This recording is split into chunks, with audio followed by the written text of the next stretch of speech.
Përshëndetje të nderuar miq, ja ku po vazhdojmë të takohemi në kanalin Monitor TV me mua Tirona Lilin për të ndarë lajmet më të fundit dhe dinamikat më të fundit nga jeta e VIP-ave shqiptar. Këtë herë do të ndalojmë tek Laert Vasili. Laert Vasili ditëve të fundit ka qenë i ftuar në Ndryshe, një emision në Top Channel ku pjesë e këtij emisioni ka qenë dhe Rebeka, nëna e tij. Në një pyetësor kushtuar drejt Laertit është pyetur se si do dukej nusja e tij ardhshme, cilës kombësi do t'i takonte, shqiptare apo greke. Laerti ka dhënë mendimin dhe ka dhënë pëlqimin në këtë drejtim. Laert Vasili ishte i ftuar në emisionin Ndryshe. Ishte finalisti Big Brother VIP Albania 4, foli për rrugtimin e tij brenda shtëpisë më të famshme në Shqipëri, si dhe çfarë do të ndodh tani me jetën e tij personale dhe profesionale. Gjatë kësaj interviste, dy moderatorët e emisionit i kërkojnë aktorit të njohur që të marrë mamin e tij Rebekën për t'i bërë disa pyetje. Laerti telefonon të Jemën edhe i thotë: "Jemi live në emision. Kujdes çfarë do të thuash, vetëm mos më shaj, të lutem."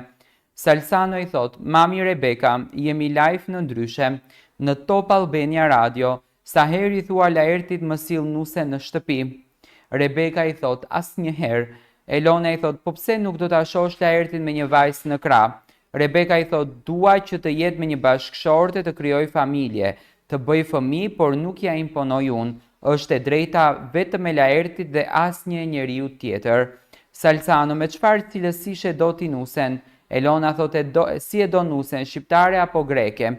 Ndërsa Rebeka thotë: "Si ta doj Laerti, po e deshi Laerti një herë, unë do ta dua 100 herë." Salsano i thotë: "Çfarë të keqe ka Laerti që ti nuk ja rregullove dot gjithë jetën?" Rebeka thotë: "Laerti ka një të keqe që e kam edhe unë, është jashtëzakonisht i mirë. Ai dhe shpirtin e tij e jep për të tjerët." Ndërsa Salsano thot: "Vetëm për Valbonën nuk e dha shpirtin." Ndërsa Rebeka tha: "Nuk dinte Valbona ta manovronte.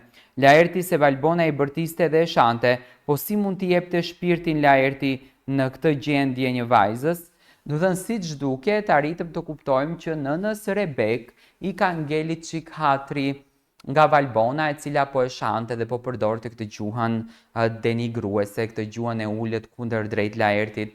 Dhe kjo gjëja në fakt ngriti shumë dinamika, ngriti shumë spekulime tek publiku shqiptar. Laert Vasili tashmë nuk është se ka bërë diçka zyrtare në karrierën e tij, në artin e tij, në profesionin e tij, thjesht del në për intervista, flet për jetën e tij, nuk e dim nëse e ka mbyllur edhe banesën, por nëna e Laertit është bërë e njohur gjithandej. Do të thënë, zonja Rebek nuk e ka fare problem a do të jetë nusja shqiptare apo greke, se në fund të ditës zonja Rebek është vetë shqiptare.